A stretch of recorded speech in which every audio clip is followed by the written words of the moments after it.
says, who knows? But for now, nice to have you on the program. Thank you very much. Good luck, Dave. Yeah, club committee member.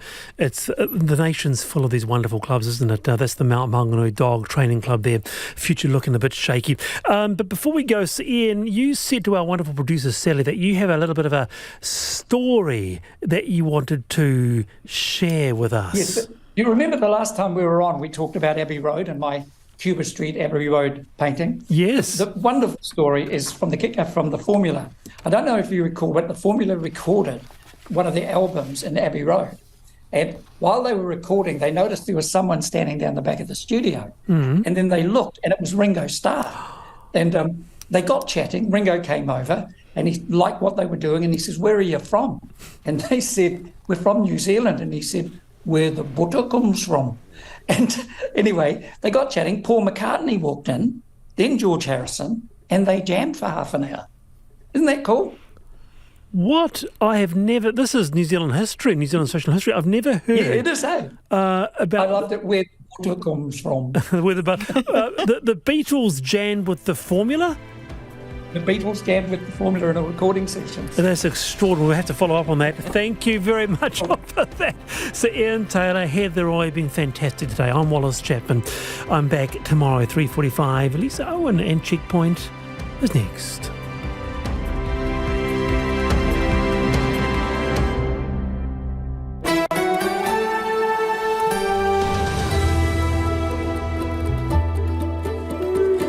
Te whakarongo mai koe ki te reo irirangi o Aotearoa. This is Checkpoint on RNZ National. I'm Lisa Owen. E haere aki nei, did Minister Nicola Willis mince her words when she talked about ending bonuses for public servants who speak te reo?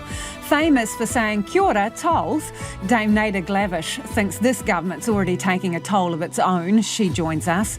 Auckland councillors have spent the whole day having their say on what bits of the 10-year plan the public should get a say on. Beware the bogus bucks. Police say there is counterfeit cash circulating in Waikato. Has the craft bear market gone flat? A fourth one's hit financial trouble this week. And the buzz around a pint-sized electric plane. Or is it actually a flying sewing machine, depending on your take?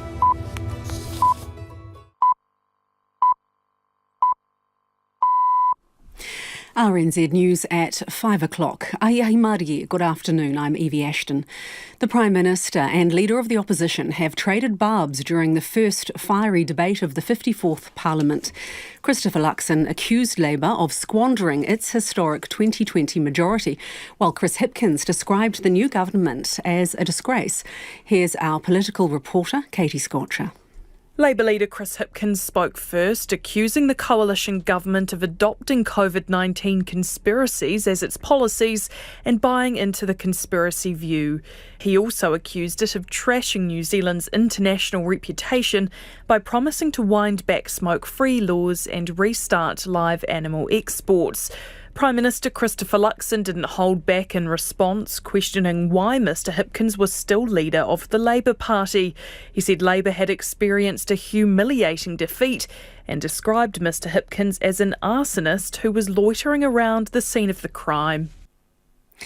Meanwhile, the Prime Minister says the government is taking stock of all the bonuses across the public sector to see if they're improving outcomes for New Zealanders. The government is asking for advice on removing incentives for public servants who are proficient in te reo from future collective agreements in circumstances where the proficiency isn't relevant to someone's job. Christopher Luxon says if the remuneration improves outcomes, it will continue.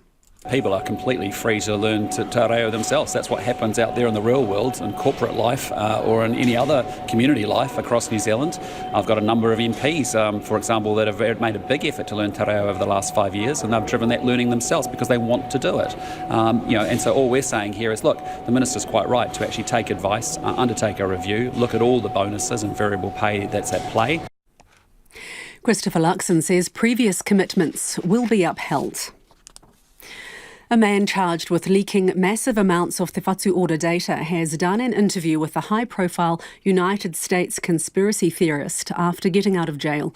Barry Young, who's charged with accessing a computer system for dishonest purposes, was released on bail yesterday afternoon. In an interview with Alex Jones on the conspiracy website Infowars, the 56-year-old says 8 police officers arrived at his home on Sunday afternoon like the Gestapo. He says before going public, he repeatedly tried to contact Deputy Prime Minister Winston Peters to offer him the information he had gleaned as a database administrator, but got no response. He claims he's not anti-vaccine, but just wants a fair and honest inquiry. Te Whatu Order says there is no truth to the claims that the COVID-19 vaccines have caused excess deaths. Auckland councillors ended up in a shouting match today during discussions on the city's 10-year budget. The council's budget committee met today to go over what parts of the mayor's proposal for the long-term plan will go out for consultation. During the meeting, Mayor Wayne Brown had to cut off the microphones after councillors Shane Henderson and Mike Lee traded verbal blows over the use of disrespectful language. I think he shouldn't be lecturing anyone on disrespectful language. Come on. You can't speak to points of order. This is disrespectful. I'll remind the councillor that he called me a hypocrite in the last meeting. The 10-year budget goes out for public consultation next year. A woman accused of perjury and ordered to pay hundreds of thousands of dollars to her abusive ex-husband has had the decision reversed in court. The woman, known as Mrs. P, whose real name has been permanently suppressed, lost any claim to matrimonial property and was ordered to pay hundreds of thousands in court costs by family judge Peter Kalanikos in 2016. She was later convicted of perjury and bankrupted by the decision. Now Justice Rebecca Ellis has set aside that decision in the High Court at Gisborne. She ruled that the judge teamed up with the lawyers for Mrs. P's ex-husband, and the tone and nature of his interventions throughout the trial rendered it unfair. In sport, the Black Caps have made one change to the side that lost the first test in Sylhet as they try to avoid an historic series loss to Bangladesh. Spinner Mitchell Santner comes into the playing 11 for his first test in 2.5 years, replacing leg spinner Ish Sodhi for the second test in Mirpur. The hosts have won the toss and decided to bat. A short time ago, they were 12 without loss. Phoenix captain Annalie Longo is rejecting suggestions the women's side has a problem with team culture. Midfielder Chloe Knott abruptly quit the team last week, citing pay concerns, but then took to social media saying her values and the club's no longer aligned. Longo says it was a shock to see Knott's comments. A bit of a shock for us to find out, obviously, the letter that got put out by Chloe. It's never nice to hear when you look at I look at myself and what I do as leading the group this season and the group around me, and it's never nice to read those things on social media. Meanwhile, the football Ferns have lost 1-0 to Colombia in Bogotá.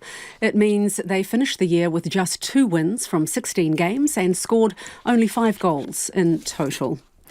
And the Silver Ferns captain, Amelia-Ann Ignacio, will skip January's Nations Cup in England, opting out of the competition to have a break from netball. New Zealand will play England, Australia and Uganda in Leeds and London late next month. That's the news. Kingi Tuheitia calls for a national hui on Māori unity next month. So I acknowledge the goodwill of the government, but equally it's not working. We can see it's not working. High school maths scores take a massive dip. There's something that isn't quite going right globally because maths performance is dropping down. And we answer curly Christmas questions. If your sister bought you a red sweater and you'd prefer the green one, you might be able to exchange it. But if your sister hand knit the sweater, maybe try to keep it. Your daily gift. Morning Report, weekdays from 6 on RNZ National. You're on Checkpoint next with Lisa Owen. Right now, the short forecast from Met Service to midnight Thursday. Northland to Taranaki, including Coromandel, Bay of Plenty and the central high country.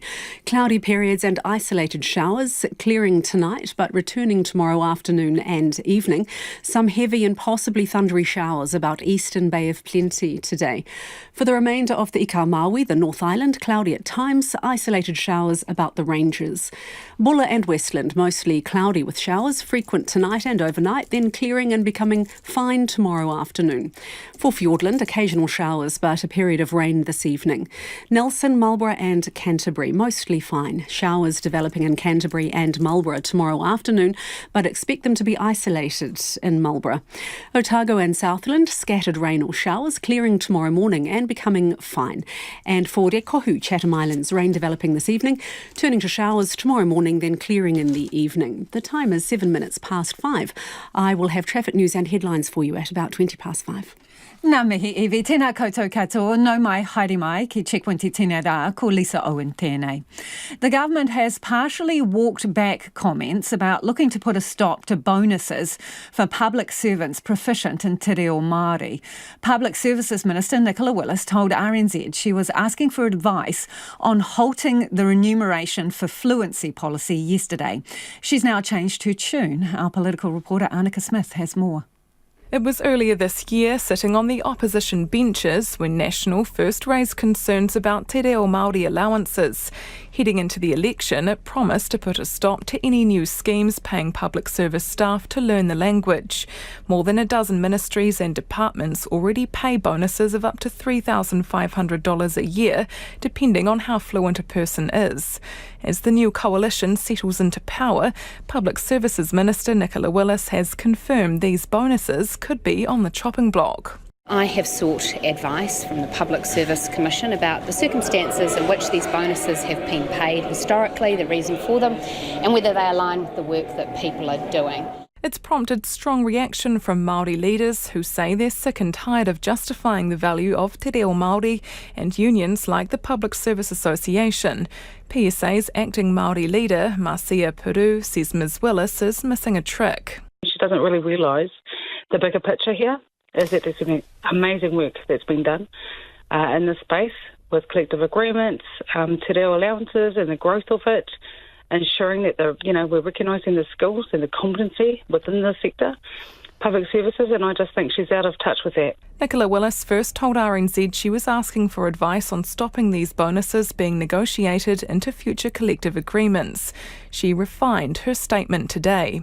In circumstances where they're not relevant, and I think that's the phrase that I should have included in that statement and has led people to see something bigger than I intended. And denies it's a U-turn. No, what I'm doing is I'm clarifying my comments because I don't think that I made myself clear enough, and I take responsibility for that. It may be a change in position, but National's coalition partners have swung in to support the approach. As someone who was there at the start of Kongareo, and every other Māori language nest there has been in help on the way through, we're all for it, but not for what you're seeing now. Taxpayers are giving up a lot of money in return for public services, and this is a policy that explicitly does not contribute to the quality of public services that people receive. Te Pāti Māori co-leader Debbie Ngarewa-Packer says the comments are ugly. I think anyone that has our taonga, our reo rangatira, should be remunerated and given gratitude for the strength and the tautoko that they have in that taonga. So yeah, that's just ugly. It's ugly to hear that kōrero. Nicola Willis doesn't have a timeline on when she's expecting to hear back on advice about te reo Māori allowances. And more than a dozen state agencies pay te reo allowances between $500 and $3,500 a year. In 1984, Dame Naida Glavish was a toll operator at the post office and was threatened with the sack because she greeted callers with kia ora. She refused to back down, and at the time, support came from an unexpected quarter. Dame Naida spoke to me from Auckland Airport and is unimpressed with the government's take on te reo payments. Well, I think they're racist. There's no other word for it.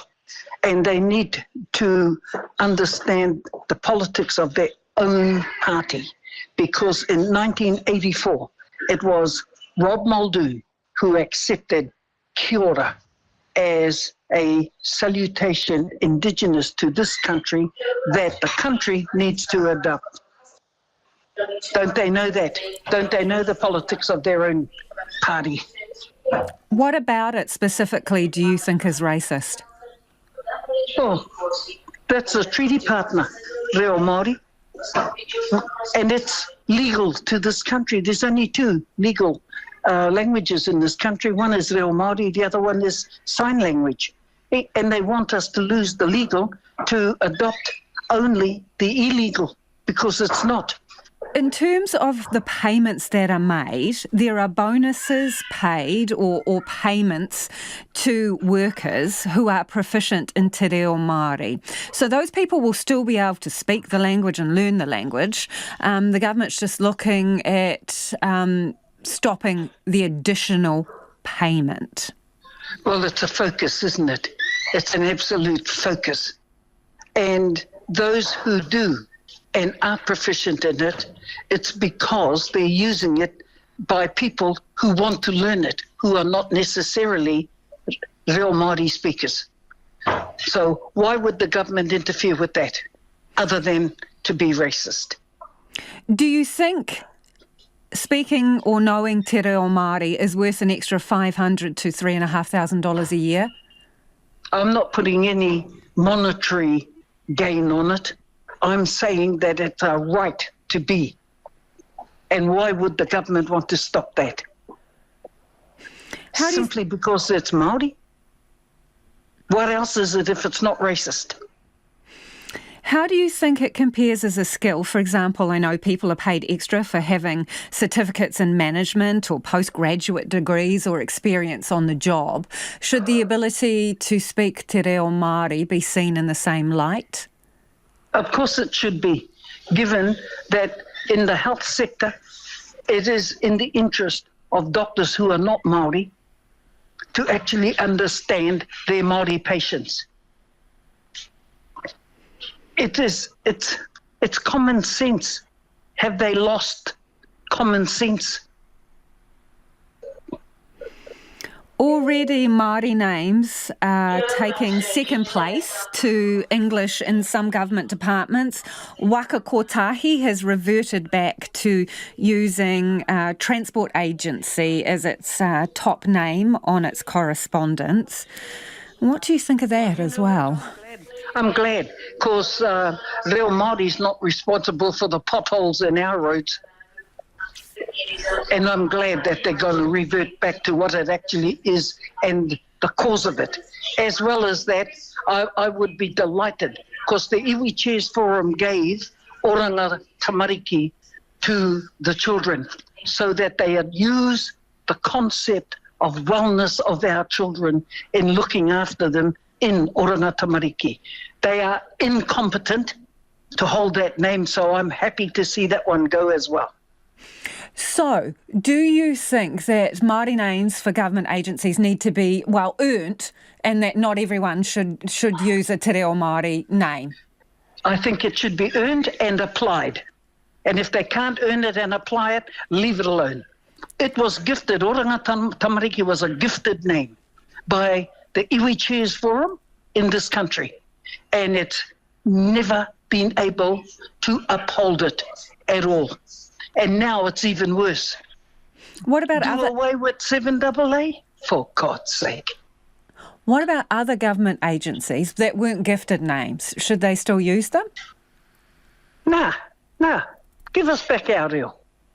We're happy with our reo. So you've got no real issue with the names of those government agencies reverting back to English as the primary name? No, none whatsoever, because they are incapable and incompetent to carry the concepts and the meanings of those names. It's not just a name. It's a concept of which one is expected to carry out. And they can't do it, leave it alone. Are you reminded of your own situation when you hear this back in the 80s? When you worked at the post office? Nothing would have stopped me, and nothing would have stopped me from using it then, and nothing will stop me now from using it myself. In my conversations with people that I have, nothing will stop me from using my reo. That reo is me, it's who I am. And they can put any laws they like up. What would you say to the government about those bonuses that they're looking at cutting and the payments? Well, enjoy their short term that they're going to have. Enjoy the protect. Instead of protest, we're going to protect. And we saw an example of it yesterday. That's only the beginning. Dame Naida Glavish there, and she is a Te Reo Māori advocate and former Māori Party president. 17 minutes past 5. Kia amo tunu mai, do stay with us. You're listening to Checkpoint on RNZ National. Auckland Council is no closer to deciding on its budget after a full day of debate on what paths to put out for public consultation. The plan proposes rates rises, overhauling public transport to make it faster and more reliable, and creating a multi-billion-dollar investment fund for the city. Councillors spent the day picking apart the mayoral proposal, going section by section to question council staff on what Mayor Wayne Brown has set out for the 10-year plan. Our reporter Finn Blackwell was there. Mayor Brown kicked things off, saying it had been a long road to get to today's meeting. This is meeting number 41 or 2 that we've had to get to this stage. And I want to thank you all for getting on and doing this process a bit differently to what we've done in the past. He wants to put the broadest range of options out to the public, leaving nothing off the table. In my view, this is the most fair and balanced thing we can do as a council. Present all the options for Aucklanders to tell us what they think, rather than take any of these choices off the table. But before he could, he faced a barrage of questions and debate from elected members. Brown's proposal says the council needs to find $50 million worth of operational savings by the third year of the 10-year plan. But Councillor Lotu Fully questioned whether there were any savings left to be found. We've just gone through a huge process of doing that as an organisation. And what I hear from our staff and from people on the ground is that, they've really reduced and we're down to the bone. After hours of questioning, Councillor Mike Lee asked Chief Financial Officer Peter Gudzel if consultation done for the annual budget earlier in the year relating to Council's debt-to-revenue ratio had been put out with the most reliable information. I think we need to be careful in terms of consultation that we adhere to factuality as much as possible. Unsatisfied with Gudzel's response that consultation documents were a fair and balanced representation of the facts within, Lee insisted that the claims put out were not factual. Richard Hills called a point of order to address some of the language used by Lee. We've had a lot of disrespectful language over the last couple of weeks, months, days. We can disagree with officer advice or your advice, but I think the behaviour towards officers needs to change, and the next 6 months are going to be tough, and I hope that changes. Shane Henderson did the same shortly after, sparking a shouting match between Lee, himself, and the mayor that momentarily derailed conversations. I think he shouldn't be lecturing anyone on disrespectful language. Come on. You can't speak to points of order. This is disrespectful. I'll remind the councillor that he called me a hypocrite in the last meeting. Okay. That is not true. It's on tape. Do you want to see the tape? Will you guys grow up, please? Come on. Councillor Lee, just stop it. As discussions cooled, the governing body returned to the task at hand, with yet more of the proposal to cross off before the end of the day. The council's 10-year budget will go out for public consultation next year. It's 20 past 5 and you're with Checkpoint on RNZ National. Homai or whakaaro, we would love your feedback on anything you've heard on the program this evening. Do get in touch.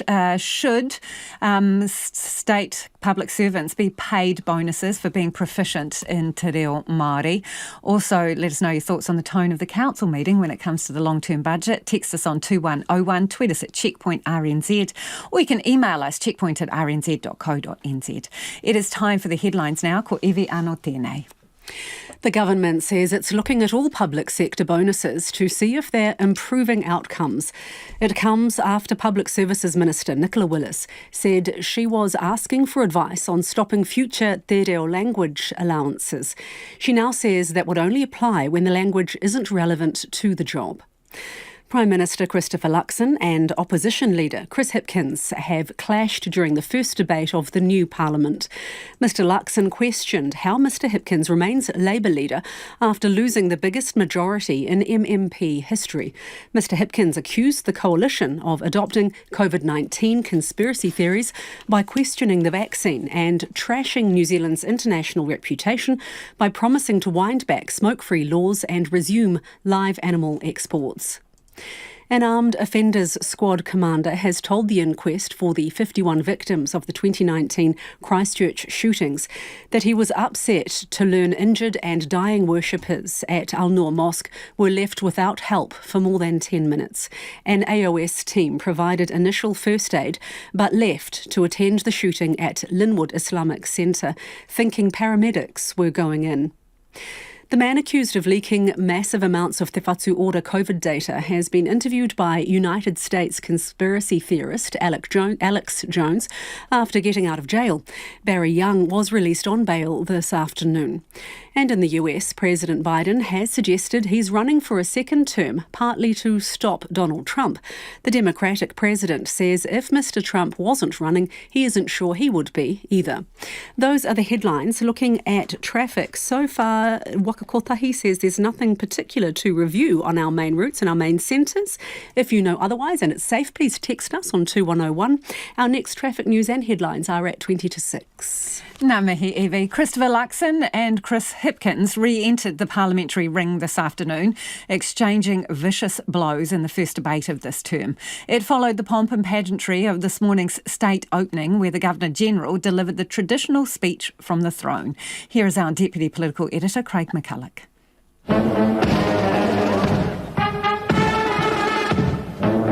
Bring out the brass band, roll out the red carpet, prepare for the poverty.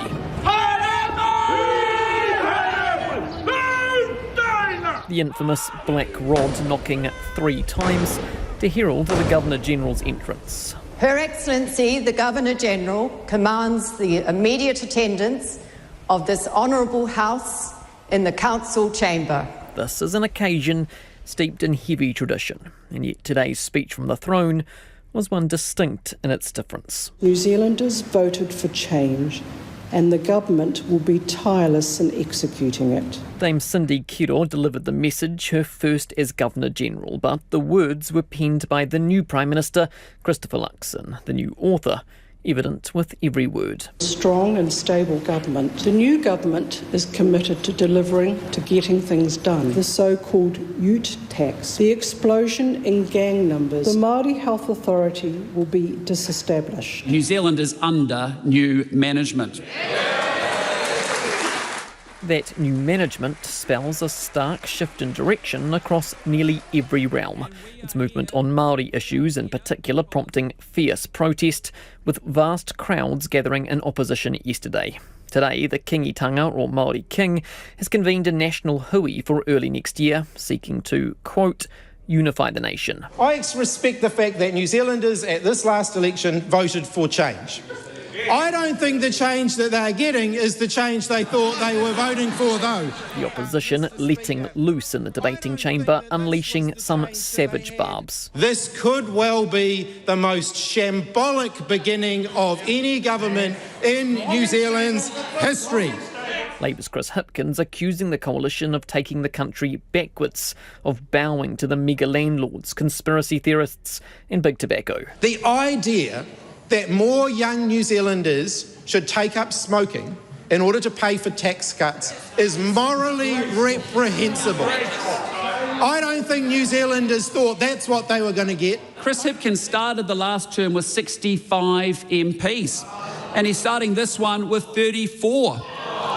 Think about it, Chris Hipkins started the last term with the biggest majority in MMP history in New Zealand, and is starting this one with one of the most humiliating defeats for the Labour Party. Giving back as good as he got, Christopher Luxon labelled Chris Hipkins bitter, twisted and negative. He called him an arsonist, loitering at the scene of the crime. Why is he still here? Why is he still here after squandering and decimating an absolute majority in just 3 years? Squandering an absolute majority in 3 years. The next 3 years is underway now.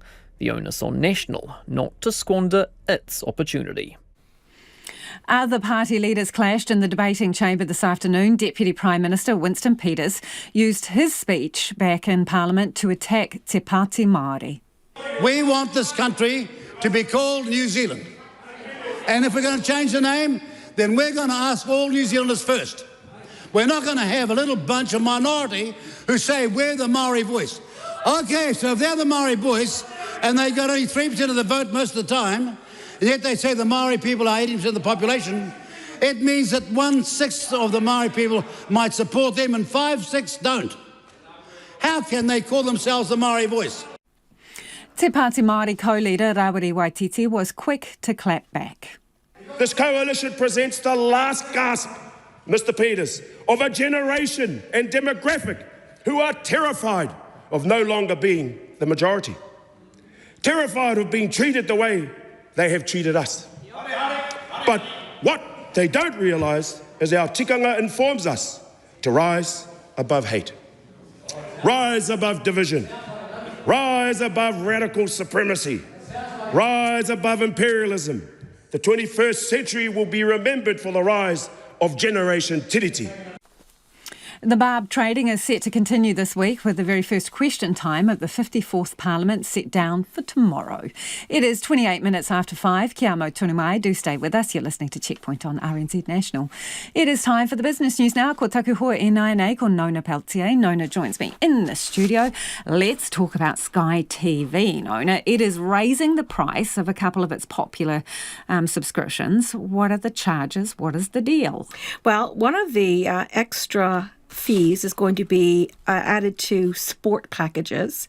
So Sky Sport is going to be increasing their subscription by about 10.5% to $42 a month.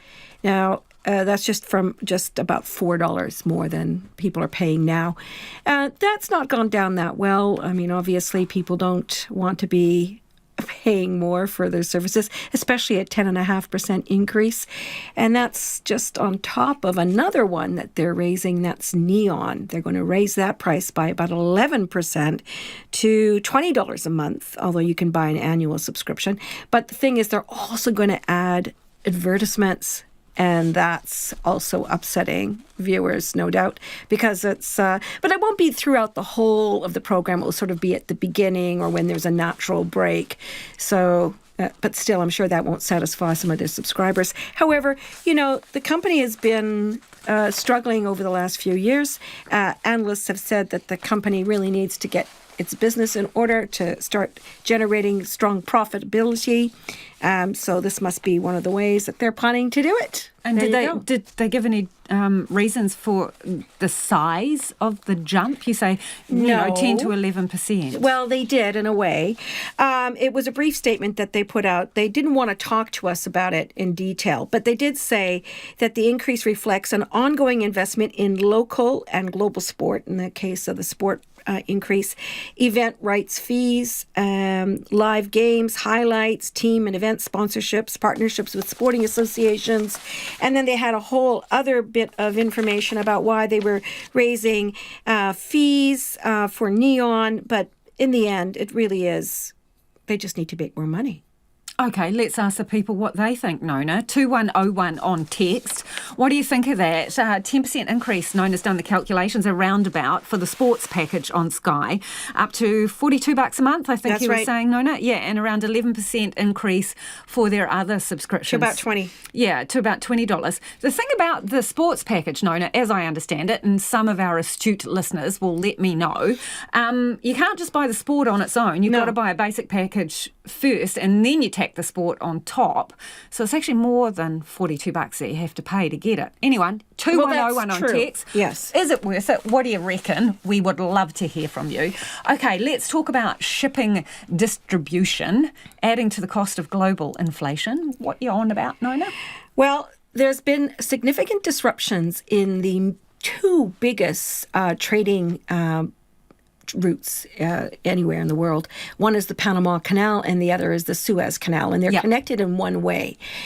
So Panama is struggling with a severe drought, and as a result of that, it's having to basically cut the number of ships that can go through the canal. What were the numbers? They used to be able to handle 36 ships a day. They're going to target 18 ships by February. And they've reduced the loads on those ships by as much as 40%. So ships arrive, they have to unload half of their cargo almost to get through the canal. Because remember, there was that colossal ship that got stuck. Well, that was in the Suez Canal. Yeah, right. So what's happened is there's a bidding war, if you can imagine. So apparently one of the Japanese shipping companies paid an additional $4 million to get their ship at the front of the queue in the Panama Canal just so they could get through. And the month before, somebody else paid over $2 million for the same privilege. So the price is going up. And of course, there's fewer ships, and they're carrying a lighter load. And so that's making what is on the ship a lot more expensive. And on top of that, some just can't be bothered to wait. So there's one large shipping company that's moving its entire fleet diverting from the Panama Canal to the Suez Canal. And now that's causing congestion there. So instead of basically having two ways across between North America and Asia, we now just are looking at the Suez Canal. And it's because of environmental conditions. It is a drought, a severe drought. And that severe drought is affecting all sorts of things. So, for example, Brazil, which is one of the world's largest sugar producers, has a sugar shortage for the same reason, also drought. And they just can't get their ships away to go anywhere, so that even though they have production and it's a bumper year, they can't do anything about it. So all around the world, we're seeing global inflation being driven up by these issues. So let's just watch this space. Let's hope it rains in the right places and doesn't in the wrong places. Tell us about the markets today, Naida. All right, so top 50 index, it ended up nearly 1%, 107-point gain to 11,463. The New Zealand dollar is trading pretty strongly. I mean, it's been holding on there at 61.7 US cents, 93.5 Australian, 48.9 British pence. Thank you, Nona. Ka kite, Nona Peltier there with business. Don't forget to get in touch about Sky fees and what you think. 2101 on text. Is New Zealand's craft beer industry losing its fizz? A fourth brewer, importer and distributor, Beer Teak, is in liquidation. It follows the demise of Deep Creek and Epic Brewing, with Brothers Beer in voluntary administration, all citing high brewing costs. Meanwhile, beer lovers say they're finding it harder to swallow their favourite crafties as the cost of living bites. Felix Walton has more. Aucklander Peter Schada loves beer, but he says the good stuff is too expensive. I like craft beer, and I mean, if I could afford it, I would drink it, but it's just coming out of the price range of people now. When you pay $28 for a six-pack, it just makes it too expensive. So he found a cheaper alternative. I'm making my own brew, and I've got it down to fine art, and I found out it's so much cheaper. You need a lot of equipment, obviously, to do it properly, which I do, and so everybody loves my beer. New Zealand's beer industry has grown to more than 200 breweries, almost tripling in the past 10 years. But as the cost of living increases, these Aucklanders are looking elsewhere. Never been a fan of the old crafties. A bit more of a price increase on those. I prefer just, your stock standard, been around, you know what's in it. You're paying more than $8 for a can, it starts getting a bit pricey. Definitely getting a bit tighter in the home budgets to be able to spend it on a luxury thing like beer. $20 a six-pack, wouldn't really want to go over that. 3 of the country's biggest craft breweries have gone into liquidation in the last 6 months. Beer enthusiast and editor of The Pursuit of Hoppiness magazine, Michael Donaldson, says good beer is getting harder to make. Everything went up in price. That's the bottom line. Inflation has been quite rampant over the last 2 years. The cost of malt went up. Breweries use a lot of CO2, and CO2 got really expensive. Freight went up, packaging went up. He says breweries are wearing most of the cost. While the price of everything's gone up, the price of beer hasn't actually moved. Consumers are very fussy on beer price. We always have been in New Zealand. The fear of putting prices up and having someone trade down to another brand has meant that a lot of these breweries have had to keep prices reasonably static. Brewers Guild chairman Brian Watson owns the Good George Brewery in Hamilton. He says his margins are getting slimmer and slimmer. we can only keep putting prices up so much to a point where the customers will just go, no, we don't want to pay that. And so we're kind of squashed between rising costs and, the limit that we can charge for beer through retail, third-party retailers such as supermarkets. Brewers Guild Executive Director Melanie Keys says the craft beer boom has slowed down. The craft beer industry in New Zealand is probably quite static just now. There's certainly not that growth that they saw a number of years ago. It's really, really tough as prices increase. Our brewers they can't pass on all of those increases to the consumer. The small businesses, they're wearing that. Michael Donaldson says luxury goods like craft beer are a hard sell when many New Zealanders are tightening their purse strings. A lot of good beer is what you would call a luxury. It's the difference between chocolate buying Cadbury's versus some fancy brand. So a lot of craft beer is, a lot of people might say, it's too expensive, but it costs money to make really good stuff. But Melanie Keys is confident the industry will continue to thrive. Kiwis still absolutely love their beer. They love craft beer. There's a huge amount of support out there for the industry, so let's just hope that we can see some relief for our industry and for craft breweries going forward. She says there'll always be room for good beer. Okay, let's get to some of your feedback now. A lot of it coming in on Sky TV, raising fees for their sports service, and also Neon going up as well. Nona was telling us there between 10 and 11% on her calculations. This person says Sky Sport increase sucks, looking to see if we really want it. Another says going to cancel Neon. This listener says plenty of free streaming websites available. Why throw your money away to a broadcasting dinosaur? The Sky Sport now is a sport package only, digital only, this listener says. They also lifted that by more than 10%. Friend and I will go halves. Can you still get away with that, logging in on the same account from different places? Because I know there was a bit of a crackdown with some services. Simon says, I've just cancelled Sky Sport. And this one too, Sky has just gone up and up and up and up. I don't even enjoy or watch the sport that much. I'm going to go home and cancel it. Thanks for the heads up. You're welcome. 21001 on text or tweet us at Checkpoint RNZ. We're interested in your feedback on anything you've heard on the program tonight. Hundreds of dollars of counterfeit notes have been palmed off in Waikato, with retailers being warned to keep a sharp eye out during the Christmas rush. Since October, police say there's been 7 incidents with alleged fake notes, including 50s, 20s and $10 notes. And they've been across Waikato, including Hamilton East, Te Rapa, Frankton, Te Awamutu, Berescourt and Paeroa. In one case, a few real bills were mixed in with a significant wodge of counterfeits. Waikato Prevention Manager, Inspector Hal Jones, reckons the fakes are pretty good.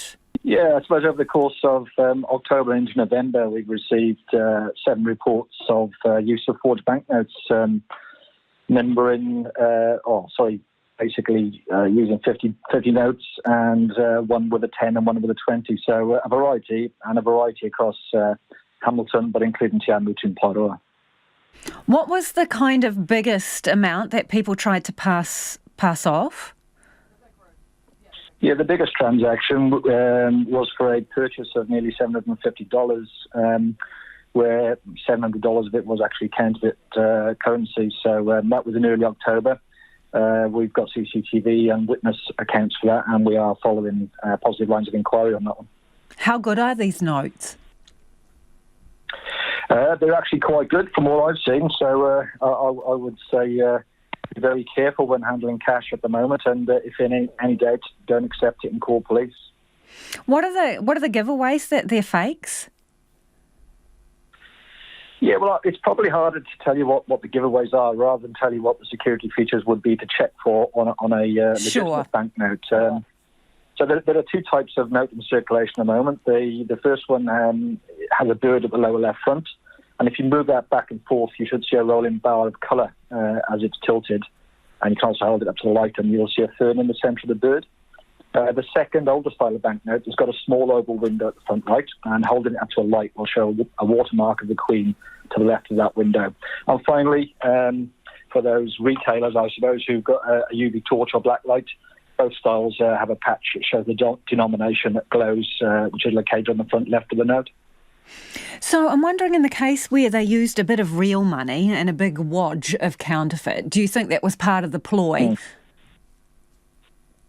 Oh, very possibly. I wouldn't comment on the specifics. It's an ongoing investigation, but I would say, if you handed a number of notes, check each one basically. And like I said, if you spot it after you accept it, just limit your handling so we've got maximum forensic opportunities, because notes are a good attractor for fingerprints. So just limit your handling and then contact us on 105. But ideally, don't accept them in the first place.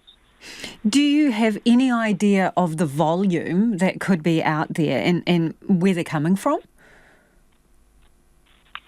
No, I'm afraid I don't have that information for you.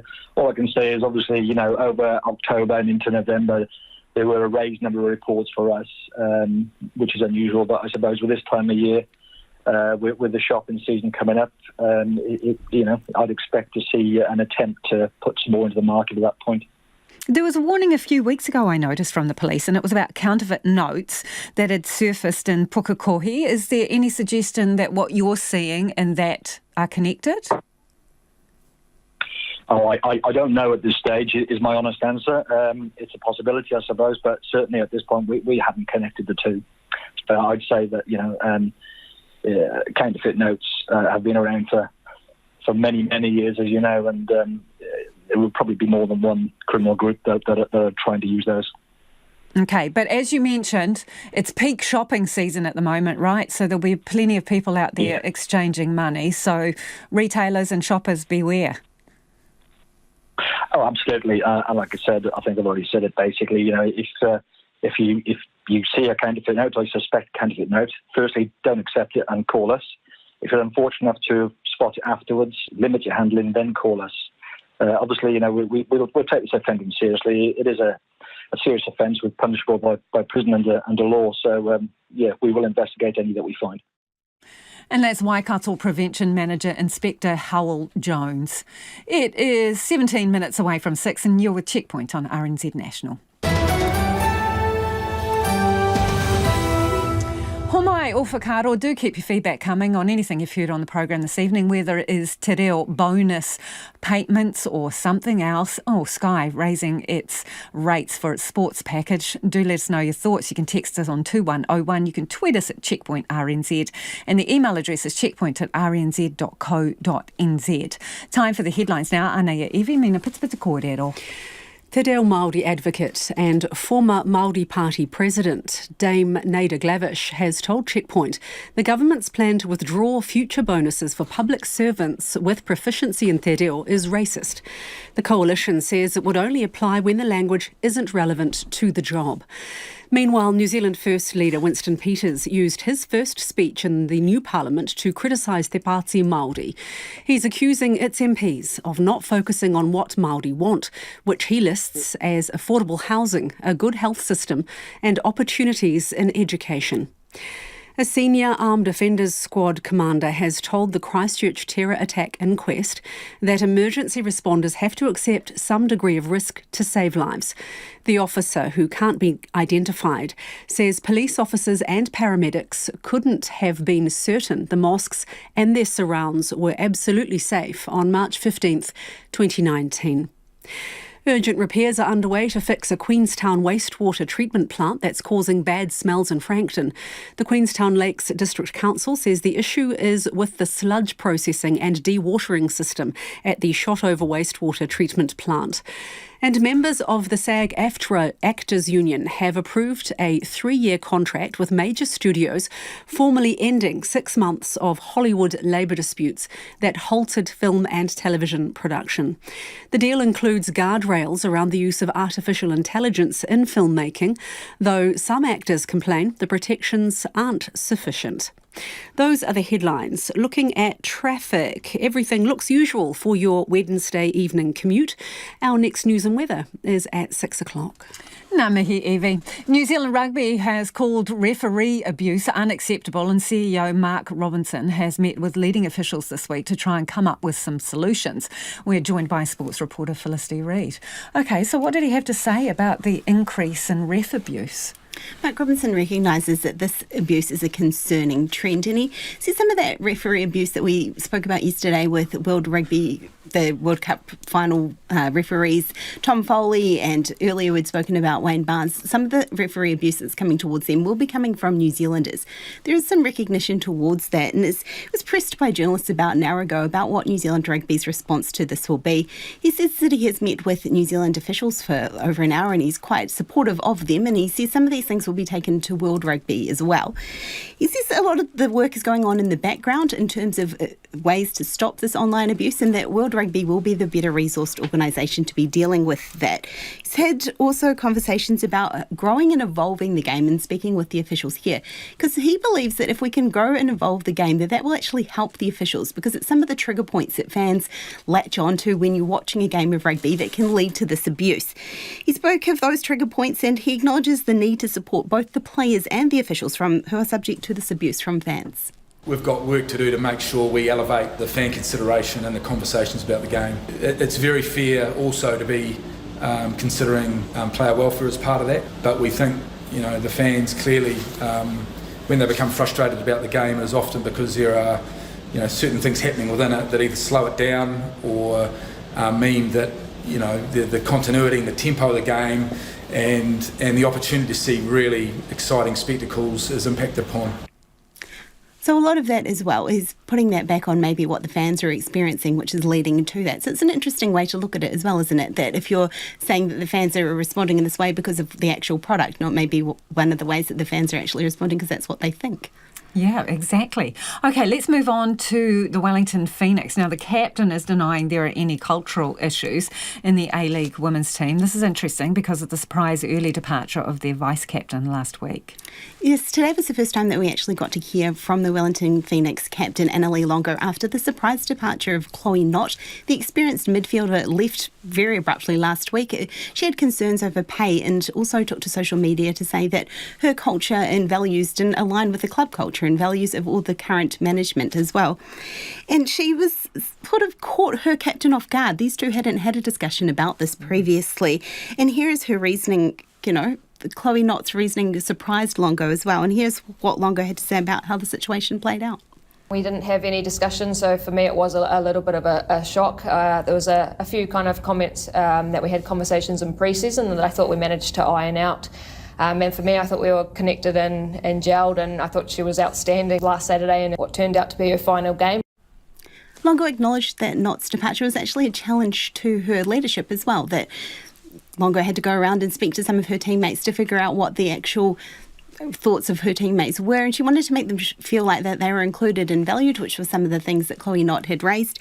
And Chloe Knott had also spoken about wanting to push the A-League bosses for equality with the men's team, some of these things that Longo says that the team is doing as well. She believes that the team are united off the field more so than they have been in any previous season. And the on-field results, they're third on the table, the best they've ever been. So in terms of that, the next challenge for the Wellington Phoenix will be against the Melbourne Victory on Sunday in Wellington.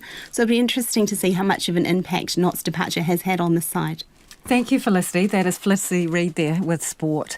It is 11 minutes away from 6. Kia amo tonu mai. Do stay with us. You're listening to Checkpoint on RNZ National. A Waipukaro pensioner who for years has dressed up as Santa and gifted presents to local children has had his front lawn Christmas display trashed. Ken Mildenhall, who also volunteers at the local op shop, was away on Saturday night and returned to find the display destroyed by vandals. Ken says his wasn't the only one hit. And Ken Mildenhall joins us now. Hi, Ken. This sounds terrible. Hi, how are you? I'm good. How are you doing after this? Yeah, it wasn't actually trash, but there was stuff missing and lights broken and, I've still got a lot of it left, so... So which bits did they mess up? There was candy canes and some stand-up ones that all... light up in different colours, and net lights are gone. So what do you reckon? Carry on, we Ken. had lights in the trees, and they pulled those out, which of course wrecked them. So it's just a matter of replacing them when we can. That's pretty disappointing. I mean, who would... what kind of Grinch would do this? Yeah, that's right. Yeah. I mean, I've been doing it for 10 years and I've never had a problem with it. It's just this year. So yours wasn't the only place that's had a problem, right? So it's... Up around the corner, just around the corner from us, they had some damage, and Nikki Ball went over in my power. She got worse than me. She had all her power points stolen. So tell me a little bit about what you do at Christmas. I understand you dress up as Santa every Christmas and you give away some presents to the kids. Tell us about that. Why do you do it? I work for the op shop, and Nicola, the boss, she gives me toys to put on the table and give to the kids, and which they seem to like. How long have you been doing that for, Ken? Well, it used to be Lola's Nut first, couple of years, and then I started doing toys last year, and so it's been going on from there. So how's the community been? How's the community been after this happened to your place? A bit disappointed, by the comments we've been getting. Yeah, have they been supportive? The comments have, yeah. Yeah. Hey, I understand you're having a birthday on Friday too. Is that right? Yes, that's right. Yes. And what one will it be? What one will it be, Ken?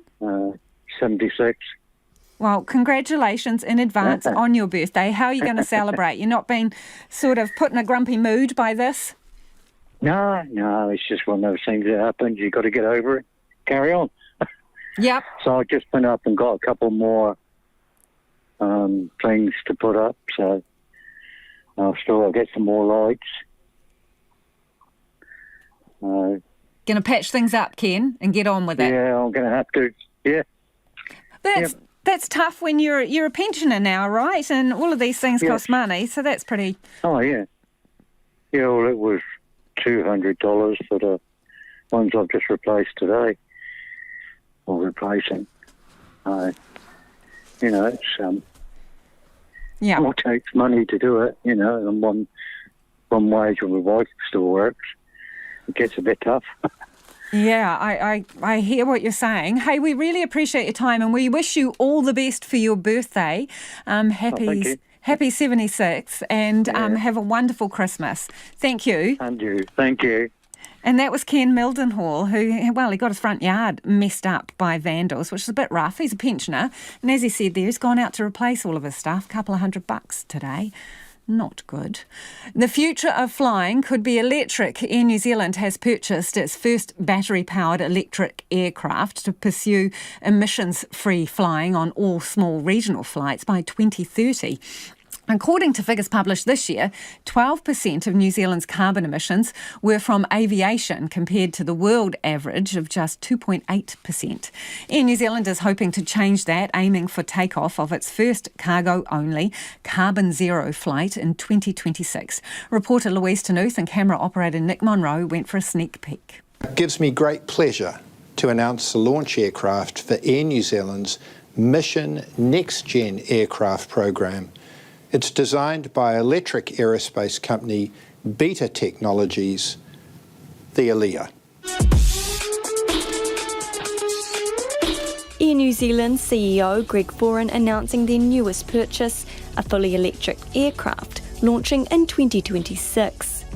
The ALIA Satol is a pint-sized plane. It weighs 3 tonnes and is just 12 metres long, powered by lithium batteries in the belly of the aircraft and an electric motor in the rear. The Beta ALIA can hold about 5 passengers compared to Air New Zealand's Q300 regional aircraft, which can hold about 56.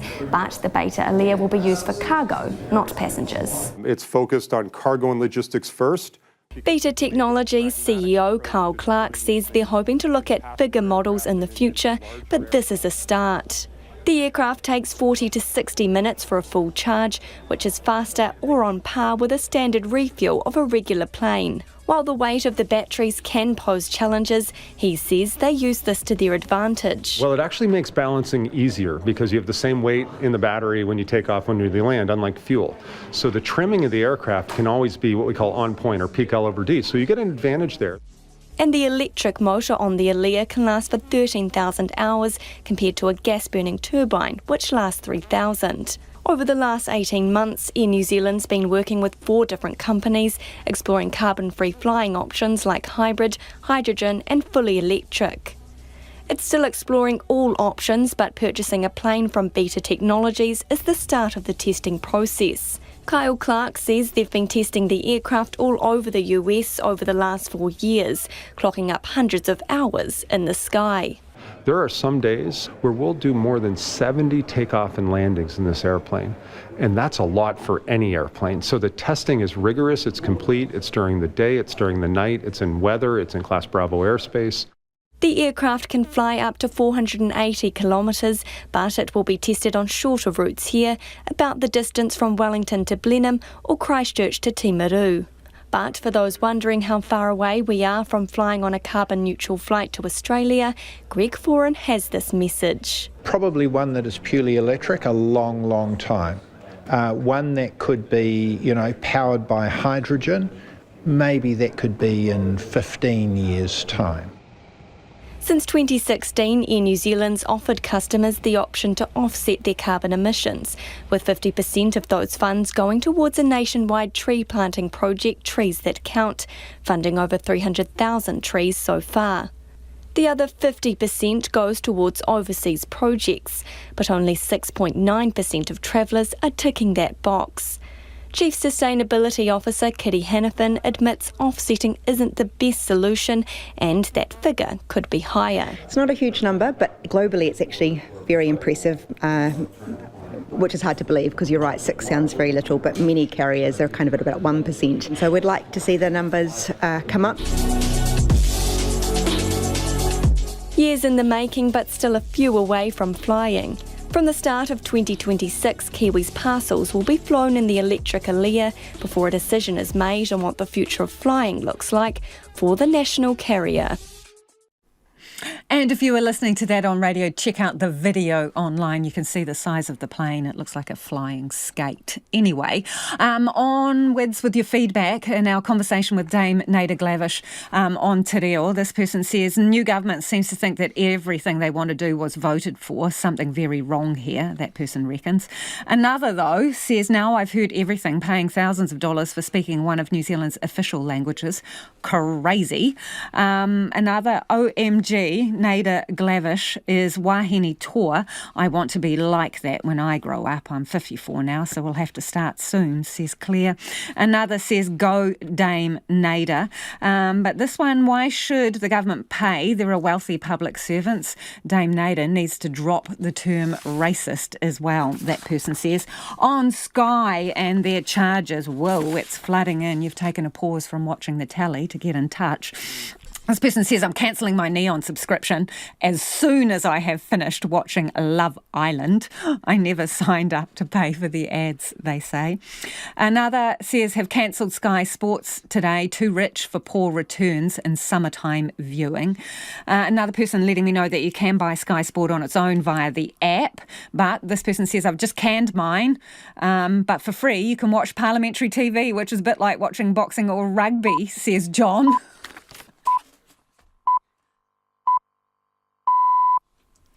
RNZ News at 6 o'clock. Good evening. Paul Mārie, ko aviation tēnei. New Zealand First Leader Winston Peters has used his first speech back at Parliament to attack Te Pāti Māori. Speaking in the first debate of the 54th Parliament, the Deputy Prime Minister said the party's MPs are not focused on what Māori want.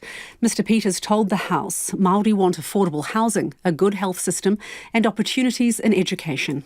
These people never even talk about that at all. No, it's all their highfalutin Auckland University Sociology Department claptrap. Making up as they go along. And the moment you challenge their authority, they start shouting out the easiest cowardice answer, racist. Oh, no, we're not. Te Pāti Māori co-leader Rawiri Waititi responded, telling the House Māori will not be silenced. this coalition presents the last gasp, Mr. Peters, of a generation and demographic who are terrified of no longer being the majority, terrified of being treated the way they have treated us.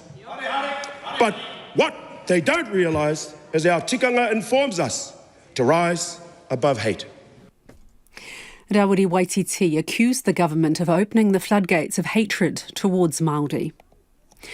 Māori language activist Dame Naida Glavish says National needs to learn its own history when it comes to Te Reo Māori. The government wants to stop some public servants getting extra pay for being proficient in the language.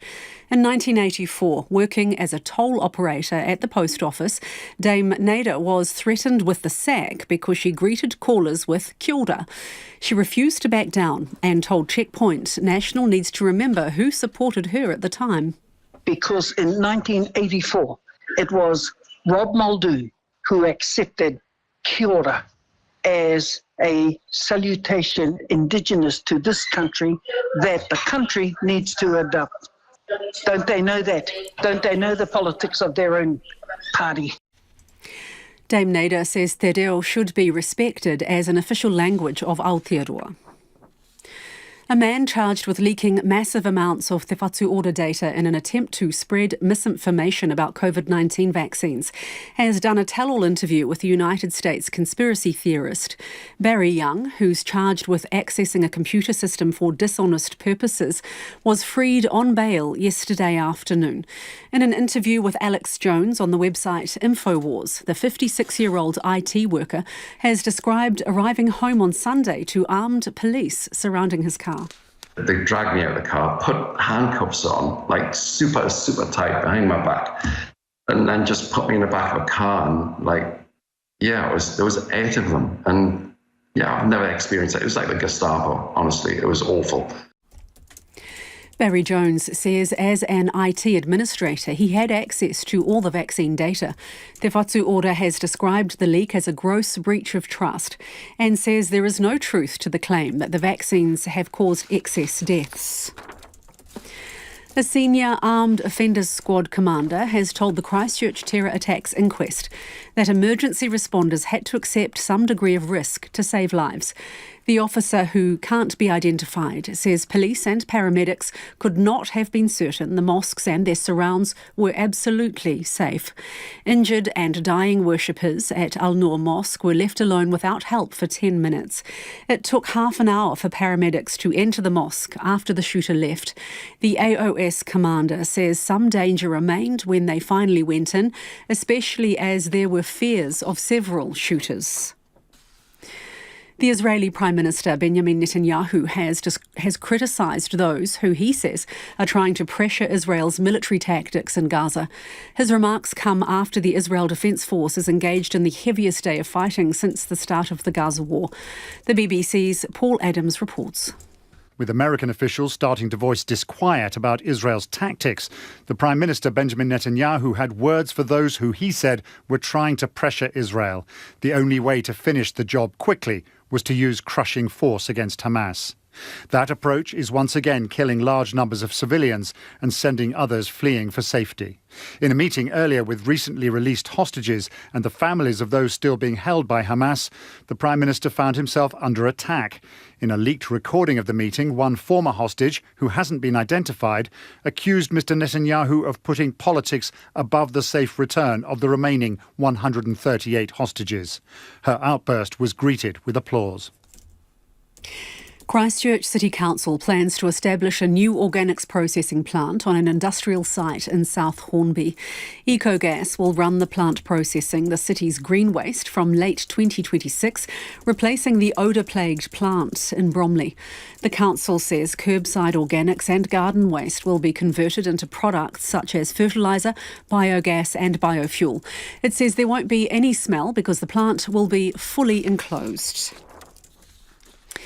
And Aotearoa's craft beer industry is hoping for a profitable summer as it wrestles with high brewing costs.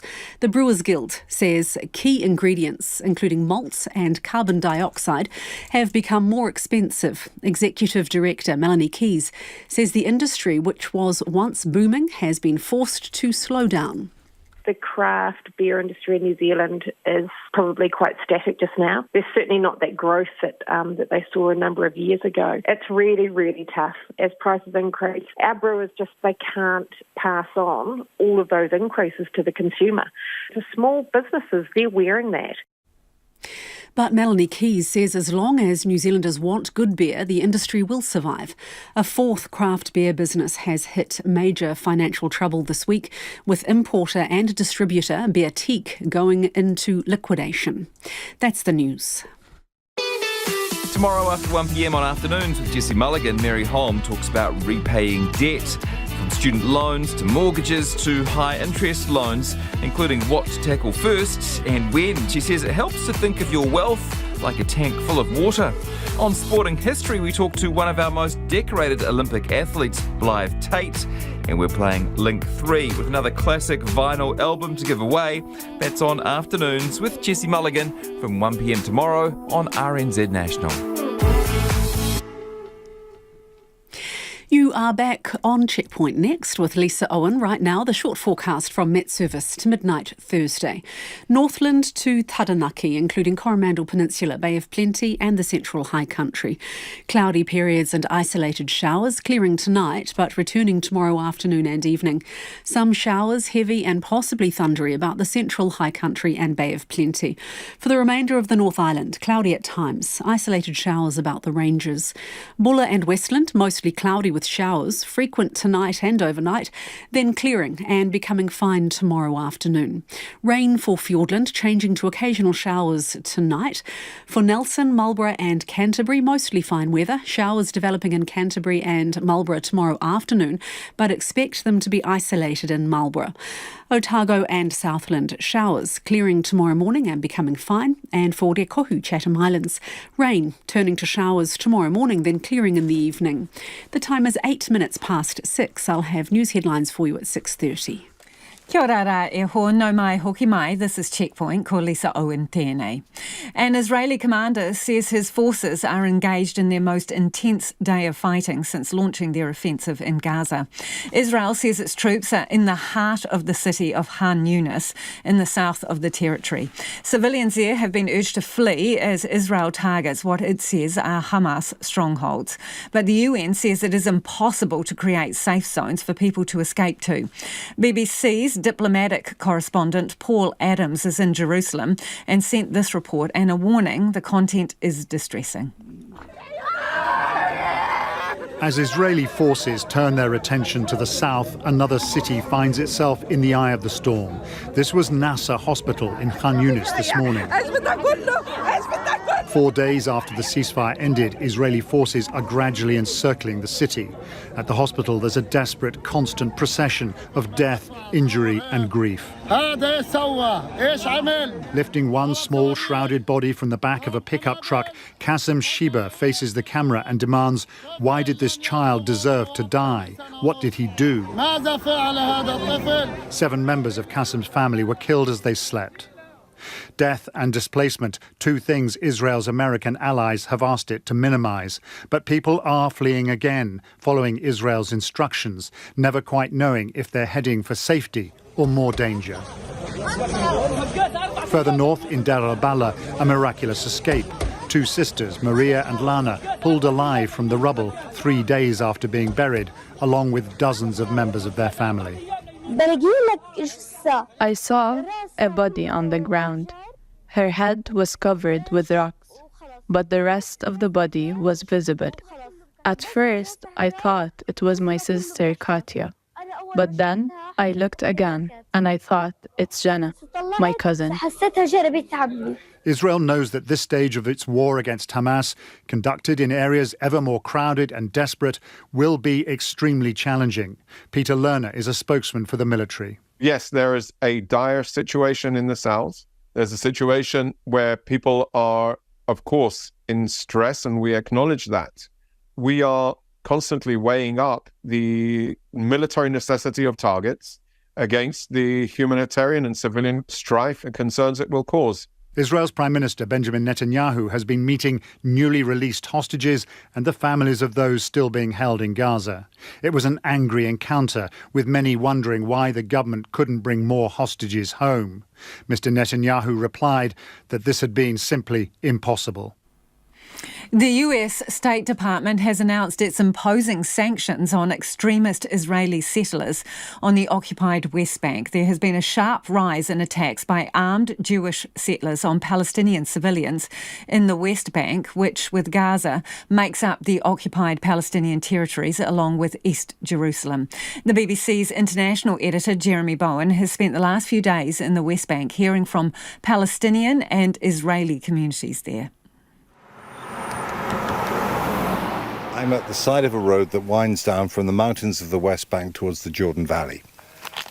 On one side of the road, there's basically a small caravan and a few shacks which are occupied by some Jewish settlers. This is occupied land. Their settlement is illegal under Israeli law as well as international law. On the other side of the road, there's a bigger Palestinian Bedouin community. It's called Arab il-Mlihat.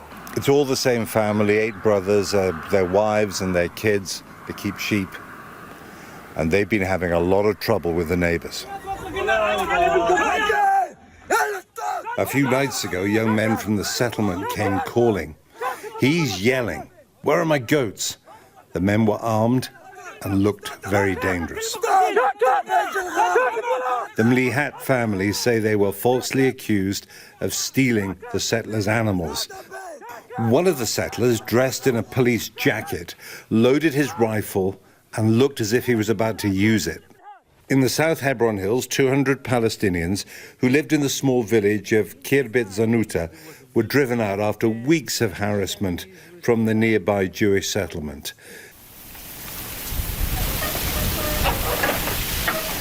In a scruffy caravan behind a creaky door lives Yehuda Shimon, one of the leaders of the West Bank settlement movement.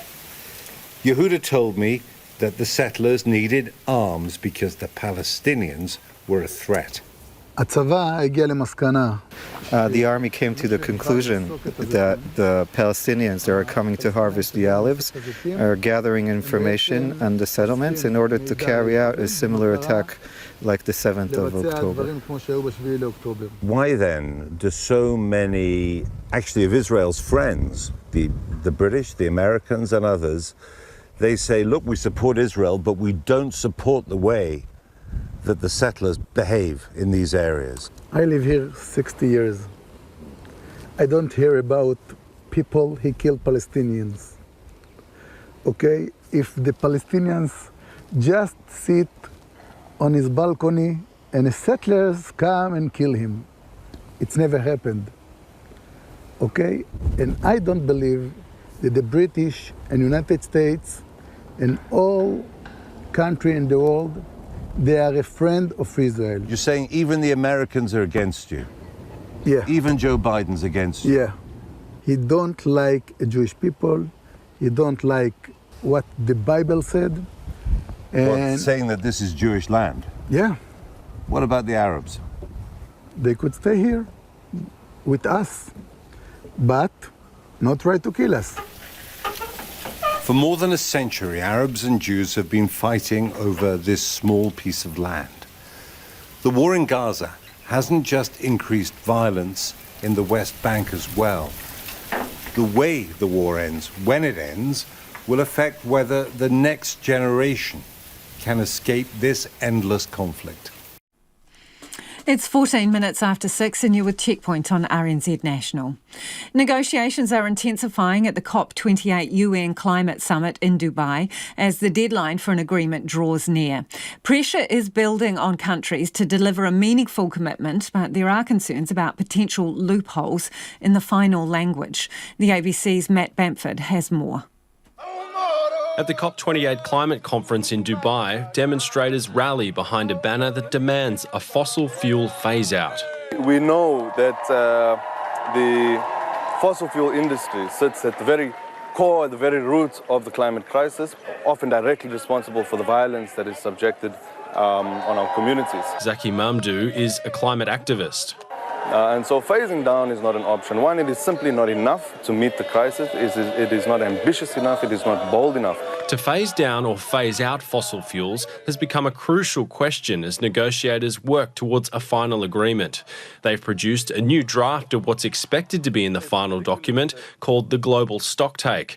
The summit's CEO Adnan Amin says it's a promising sign. I think it provides a very good basis for moving forward. What we're particularly pleased about it is that it's this early in the process that we're at this stage, which allows a very meaningful engagement and negotiation process to happen. But some climate experts remain concerned.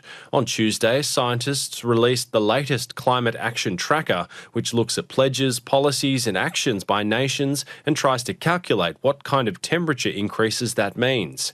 Bill Hare, CEO of Climate Analytics, says the findings show the world is going in the wrong direction. The context here, as we all know, is that the global stocktake is showing that the world is way off track to limit warming to 1.5 degrees Celsius. Our temperature estimates, as we'll hear, are pretty much flatlined. Since Paris, I think that's a really big concern. Is it realistic to expect countries like Australia to simply stop using fossil fuels? Professor Mark Howden is director at the Australian National University's Institute for Climate, Energy and Disaster Solutions. The phase-out language has been around for a while, and there's a lot of pushback on that from fossil fuel-dependent countries. Is it realistic? It could be in the final wording, but it will be heavily caveated, is my suspicion. He says the wording of any final agreement will have big consequences. Look, I think everyone's interested in a orderly and just transition. The wording, though, misses out an extra word, and that is rapid. So what we need, very clearly, the science shows we need an orderly, just and rapid transition away from fossil fuels. The deadline for an agreement is December 12. Gangland shootings and bombings that have plagued Sweden's biggest cities in recent years are now spreading to quieter towns and suburbs. The country has become a European hotspot for gang-related violence, shattering its once safe and peaceful reputation. Police say the violence has shifted beyond low-income, vulnerable urban areas as gang members target rivals' relatives. The BBC's Maddie Savage reports from Stockholm. I'm on a commuter train heading to an area called Upplands Bro in the north of the capital. There's a big nature reserve, and at Bro station you're greeted with orange arrows pointing to hiking trails. But a 14-year-old boy was recently found dead in woods here, and there have been bombings targeting villas and apartment blocks. My name is Anna. I have 3 children. We live here in Bro. And how are you feeling about this trend for brutal violence? I mean, it's awful. You hear reports about violence happening every day. You wake up in the morning and you read the newspapers and it's been multiple explosions most days. We've woken up by explosions in the neighborhood and it's scary.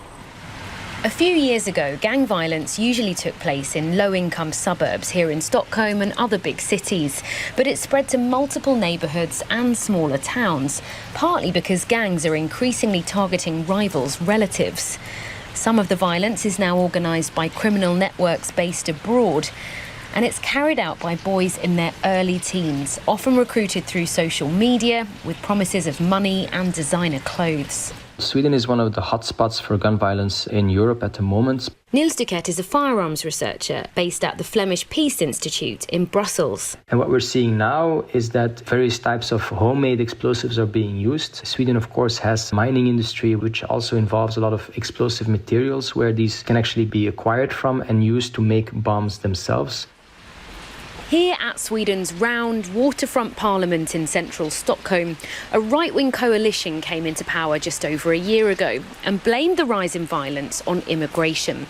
Government-funded research shows young people born in Sweden to parents from abroad are overrepresented as both suspects and victims. We can now see that outsideship and lack of integration in combination with trade of narcotics and organised crime is creating this very, very toxic mixture. That is Sweden's Foreign Minister Tobias Billström speaking to the BBC in September. The new government's been trying to stop the violence with a string of new laws. It recently made it an offence to recruit children to carry out crimes, and ministers want to double prison sentences for offences including gun crimes and detonating explosives. My government aims to both see to it that we can crush organised crime and also that we deal with the failed integration and the consequences both in labour market and education systems. They plan to make it harder for immigrants from outside the European Union to get social benefits, to try and get more people working, and to invest in more projects designed to improve Swedish language skills. I'm in Järva now, a multicultural Stockholm neighbourhood that's experienced a lot of violence over the past few years, although there haven't been any deadly shootings in 2023. Here, there's been a mixed reaction to the government's tough approach. Of course, when you find yourself in this sort of catastrophic and dangerous situation, then of course you need to try different solutions. Liban Varsame's son was killed in a shooting in 2020. Police say he wasn't in a gang and wasn't a target. Liban also wants much more investment in crime prevention, including extra support for people convicted of low-level crimes like shoplifting, who can struggle to get work afterwards. It's hard for them to sit at home for hours without any income. So they go outside and stand around, and then there's a big risk that they'll be recruited really easily. Many of the children in this neighbourhood have parents who've escaped war. Some locals say better mental health services are an important part of the solution, including this teenager who grew up around drugs. I was 11 when I started to get into trouble. 11? 11, yeah. Kids here, they are really, really mean to each other. They want someone to hear them speak about their emotions, but they don't know how to speak about their emotions. So what they do instead is that they lash out. Sweden's problem with gang violence is clearly a complex one. And aside from the pain it's causing affected communities, there are also worries about how it's affecting the country's global image, how that could impact the economy, and whether the gang wars here will spread to other parts of Scandinavia. A man has been arrested in the US state of Arizona in connection with the religiously motivated terrorist attack in the Queensland town of Wiambilla last year. Gareth Nathaniel and Stacey Train killed 2 police officers and a neighbour in the attack before being shot by police. It's now been revealed that a 58-year-old man has been arrested in America in connection with the killings. Queensland Police Assistant Commissioner Cheryl Scanlon addressed the media a short time ago. This past week, investigators from the QPS Ethical Standards Command and Security and Counterterrorism Command travelled to Arizona where they joined the FBI.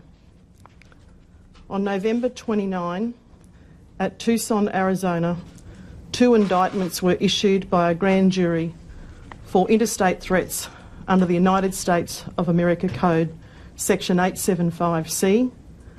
One of those threats made relates to comments posted online in December 2022 inciting violence in connection with the incident at Wiambilla. On Friday the 1st of December 2023 US time, FBI agents arrested a 58-year-old man in Heber Overgaard, Arizona. The motivation of the United States national is still under investigation by the FBI. The attack involved advanced planning and preparation against law enforcement. We know that Gareth Train began following the 58-year-old man on the online platform YouTube around May 2020. To the UK now, where the government has signed a new deal with Rwanda in its latest plan to send some migrants there. The Supreme Court ruled the last version of the policy was against the law, as migrants sent to the East African country would be at risk of being sent onwards to dangerous countries. The British Home Secretary, James Cleverly, insists the new deal addresses those concerns. The BBC's Chris Mason reports from Rwanda. This was James Cleverly's first foreign trip as Home Secretary. But hang on a minute, a spot of East African déjà vu. Priti Patel came here as Home Secretary in April of last year, and Suella Braverman was here in March. 3 Home Secretaries making it to Rwanda before a single migrant. Last month, the Supreme Court said the Rwanda plan was unlawful. This is what the government's hoped-for solution looks like, a treaty between the UK and Rwanda. The UK and Rwanda are working on this because it is important, not because it is necessarily easy or that it buys you cheap or quick popularity. Rwanda and the UK understand that there is a critical need to find innovative ways to address the suffering of migrants making dangerous, desperate journeys under the exploitation of criminal human smugglers. Mr Cleverly, can you guarantee that migrants will be on their way here as soon as the spring, or are you crossing your fingers and hoping for the best? Of course, we want to see this part of our wider migration plan up and running as quickly as possible. We feel very strongly that this treaty addresses all the issues raised by their lordships in the Supreme Court. Key to the Supreme Court's concern was the fear Rwanda would send people to countries where they would be unsafe. British judges will now sit in Rwandan courts to hear appeals, where in some instances migrants could return to the UK. This whole idea has always been novel, unconventional. Ministers say it has to be because illegal migration is a massive challenge, and so they have to think of big, new ideas. But they can't be certain it'll work. And critics say it could end up being an expensive experiment doomed to failure. In the UK, if you fancy showing off your Tag Heuer or Rolex Daytona, you better have some burly bodyguards by your sides. Thieves are targeting anyone sporting luxury watches, often using threats of extreme violence in very public places. The BBC's Ted Ondi has been speaking to criminals on the impact they have on the people they target. Luxury watches stolen from people on streets across the UK, a multi-million-pound criminal industry. Victims left traumatised by these unprovoked attacks. London is the hotspot. I've tracked down a gang of luxury watch thieves. They've given me unprecedented access to their world, on condition of anonymity. Got clientele, so all he needs to do is make a phone call. It's 50-50, innit? This is 5k each. Are you guys happy with that? Can't complain for an hour's work. This is the gang leader, who we're calling M. Do you not feel bad that you're bringing kids into this? I don't feel bad. I don't dive into their prospects and I don't care. All I care about is getting these watches and selling the watches. He has little regard for his victims. It scares them pretty much for life. Some of them are scared to walk alone at night. Does that not make you feel bad? Well, I'm not gonna start feeling bad and start having morals and whatnot. The thieves I met say they're only interested in watches worth thousands of pounds. Many are prepared to resort to extremely violent means. And you can see the size of the blade. Andrew Dinsmore is a Conservative councillor. Last year, his watch was stolen by men wielding a machete in Chelsea, London. His attackers are now behind bars. My wife thought it was a terrorist attack. At the time, I was wearing a long-sleeve jumper. There's basically no way you could have seen it from the road. And the way that they approached us, very directly, straight to me, that's why I think it was definitely that they wanted the watch. And the only time it would have been visible was when we were in the restaurant, you know, when I pulled my jumper up and we were eating. Well, it's time for us to head off, but ko te kaupapa tuatahi pōpō. Tomorrow from 5 a.m, first up, Hit the Ice, speaking to the 15-year-old, set to be the first Kiwi figure skater to compete at the Winter Youth Olympic Games. So get up a little early, turn on the wireless, brew a coffee, sit down and have a listen to that one. We will catch you a little later in the day. Thanks for listening.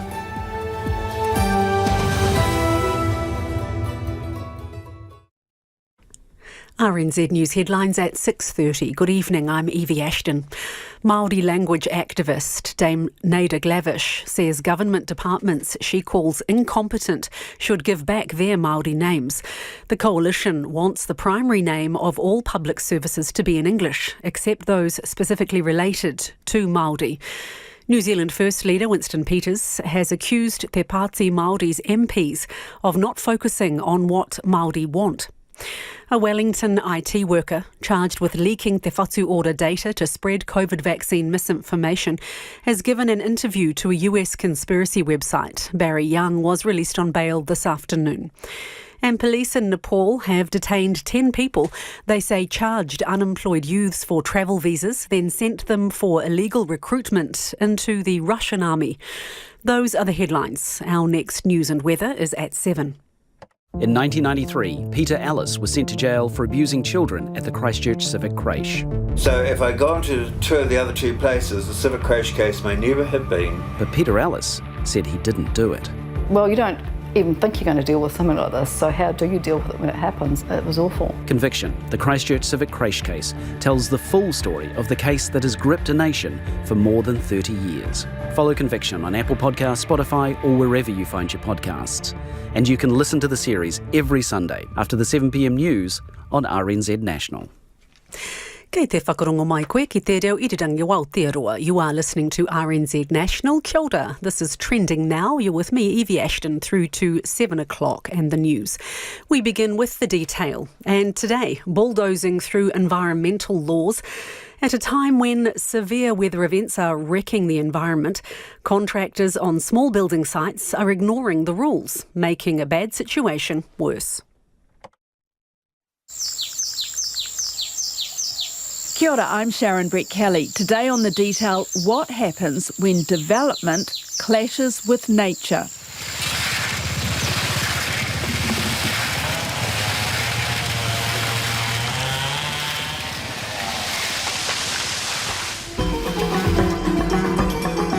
On the northern outskirts of Auckland's North Shore, the suburb of Albany is the story of the city's rapid development.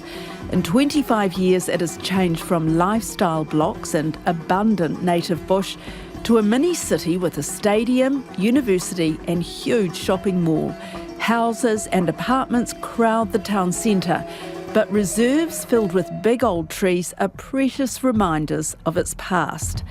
At one of these reserves, called Albany Heights, a crime has taken place. It is just one of thousands of cases of environmental vandalism around Auckland. The New Zealand Herald's property editor Anne Gibson takes up the story of earthworks contractor Tau Ma, who's been convicted and fined thousands of dollars, not once, but twice. It was a district court decision, and it came out in November, and Tau Ma's former company is called Mender Construction. That's from Silverdale, and that's an earthworks business. So what happened is he told a council officer that he basically makes money from disposing of soil and fill. So he tips that on properties. And it was a decision from Judge Dickey, and it was a prosecution that was brought by Auckland Council against he and his company. He makes money from disposing of soil. Yes. So that his business is to what? Dig up soil to prepare a place for development? Well, he does have a digger, and he was operating that at the time that the council compliance officer interviewed him. But also what contractors like this do is they go to construction sites, they win a contract. Mender Construction says it's a reliable aggregate supplier and clean fill tip yard. So what he did is he got a contract taking fill from sites or a site, and then he brought it to an Albany Heights property. Now, the issue with Albany Heights, it's a significant ecological area. So it's quite hilly up behind the Albany township, and it's got a lot of native bush around there. Now, people have built houses over the years, obviously, but Auckland Council has got overlays that seek to protect that native bush, so they don't want the trees to go, they don't want the streams and rivers there polluted, and they don't want, dumping of material, totally illegal, for example, that has asbestos in it, which is what happened in this case as well. He took material there from another place? Yes. And dumped it? Yes. On the site, right next to the bush, and it spilled over into the bush. Is that what happened? What happened is he cleared part of a residential site. It was a site owned by Annie Lee, and he had consent to do works on that site. He said she said that he was actually helping her out. She had some problem with her property. So he went there and he cleared part of an area, and it's estimated that about 100 trees were cleared. And in that, the topsoil was removed, and what happens then is the clay is exposed, and then there was some quite severe weather. So this happened in 2020 and 2021. And when there was quite severe weather, the clay on the top started to slip and move, and it was a big, wide area of clay that came off that property down a hill, and actually, I think it was about 100 metres wide, and it went through a boundary fence. So that's what occurred. So there was not only the tipping of material from other sites, which was aggregate and asbestos and chip and other things, and it would have undoubtedly been from a demolition site, from a construction site. But obviously there was this big slip that occurred as well. So that material that he dumped there, that would normally go to the dump? Yes, he said that what he does is normally the fill or material that he's getting would go to enviro waste or waste management. Then you'd have to pay a fee, you see, it's like hundreds of dollars per truckload. And so he struck this contract with Annie Lee, and the material was being dumped on her property. Now, obviously he wouldn't have got a resource consent to do that because council wouldn't have allowed that. This sort of material with these sorts of problems in them needs to go to a proper area, a tip, a dump that's designated toxic for that. But he decided, he was working on this land, he decided to use that as a dumping site as well. Now, she told council compliance officers that, or an officer, that she had asked him to stop, but that he had carried on. It's a very unusual situation. Hard to know really what happened here. And a lot of damage, the special bush that he damaged in the process. Yes, a significant ecological area. And even worse, it was beside a big reserve, so I think it's called the Albany Heights Reserve. So that's an even more special area of land that's set aside. And, the material went in there as well. And so it was quite serious offending in terms of the environment and not insignificant earthworks. Now, if you do more than, I think it's 5 square metres of earthworks, you need a resource consent. He didn't apply for any of that. Obviously, the council wouldn't have given him consent to do what he did. So that's why it was a serious case. And in the court, when the judge heard it in the Auckland District Court, the judge was saying that there were photographs which showed the extent of the environmental damage that had occurred on the site that he was working on at Albany Heights. Who saw it? Because, you can imagine some of these developments or, these building sites, there's nobody around, is there? Exactly, and especially if there's bush and it's down a long driveway and it's hilly area. And so it was actually the neighbours who saw what was going on, and one of them was being affected because they complained that the clay was slipping. And so for a start off, one complained about how around 100 trees were cleared from that site, another one about the clay flowing across the boundary fence. And then when the council officer went to investigate, they looked at the material that was being dumped on the site, and they found that was full of clay, gravel, chips and asbestos. So there were 3 sort of actions there that occurred, 3 ways of looking at it. But that's exactly right. Unless someone complains, unless someone blows the whistle, how was anyone to know what was really occurring there and the terrible effects that it had on the environment? So what was the upshot? What happened? It went to the Environment Court. Auckland Council took him to the Environment Court? No, actually, sometimes these cases are heard in the Environment Court. This one went to the Auckland District Court, and it was offences under the Resource Management Act and breaches of the Auckland Unitary Plan. So that was what the prosecution was based on. Now, the compliance officers had all the documents, all the photographs. They went to court, and they actually sought a fine of around about, I think, more than $50,000. In the end, the fine was about $34,000. So that's what happened. Taumā is a repeat offender. He and 2 others were fined tens of thousands of dollars in the Environment Court in May 2020 for breaches of the Resource Management Act for another job on the North Shore. As Anne Gibson says, one of the really surprising things about the Albany Heights case is that Ma told the council he thought it was up to the property owner to decide about what happened on their property, not the council. But just listen to this. Such a bizarre story. I could not believe it. As it turned out, it wasn't Danny on the digger, but Tau Ma pretending to be Danny. Quite astonishing. So this is the person who was prosecuted was actually lying about his true identity. So the judge said his conduct was deceptive, and that was an aggravating feature in the offences that he committed. So when he was being sentenced, the judge pointed out that enforcement officers at Auckland Council need to be able to rely on information that they're given when they visit sites. And Ma was an experienced contractor and he actively misled them. Now, he had sort of a reason for doing that. He already had another conviction under the Resource Management Act, and that had occurred in 2020 when there were illegal works by he and others, including his company, that had occurred. And he told the council he didn't want another conviction, so he knew that as soon as the compliance officer visited him at that Albany Heights site, he didn't have consent, he was doing illegal works, and instead of admitting his true identity, he pretended to be someone who is real, one of his colleagues called Danny Hu of DDI Cartage. Now, Danny was the operations manager, and so what Taumar did is pretend to be Danny, and Ma admitted operating the digger on that site, and he admitted giving Who's name and DDI Cartage when the officer directed him to stop work. So it's another aggravating feature of this type of offending, to not be truthful about who you are. And how is a council compliance officer meant to know? Is he still operating now? He's not barred from operating, so he and his company, that's not part of the outcome, the sentencing in this case. He's not stopped from working, but he did have to pay a $34,000 fine for what he did. And of course, the site has to be remediated. And so a resource consent application has to be made to get rid of that material.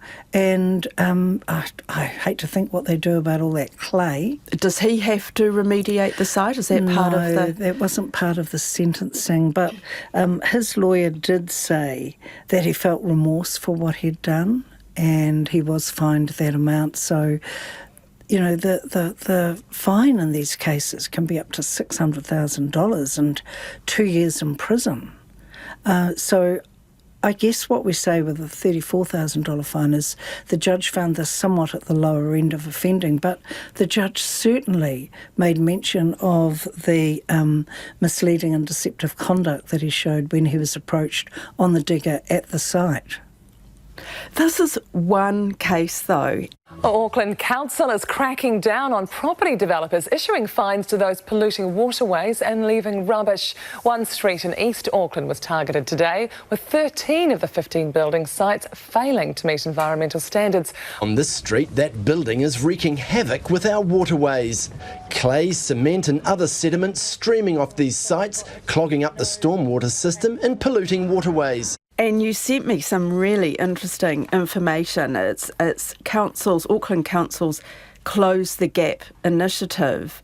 But you know what I found quite astounding about that is how widespread these problems are in terms of construction sites. Yeah, it's a really serious issue, and I spoke to the ecologist and photographer Philip Mole about this, and what he said is when there's inadequate erosion control or sediment control, what happens is you get overflows into the stormwater system and then overflows into streams. Now, what Ma did as well meant that there were downstream literally effects into a stream and then into a river and then into the Hauraki Gulf. So the effect of this offending means that you get sediment is actually quite awful when it comes to shorebirds and fish and the environment. What it does is it coats the land and the tidal area and estuaries and areas where there are mangroves with this material that means that it's difficult, if not impossible,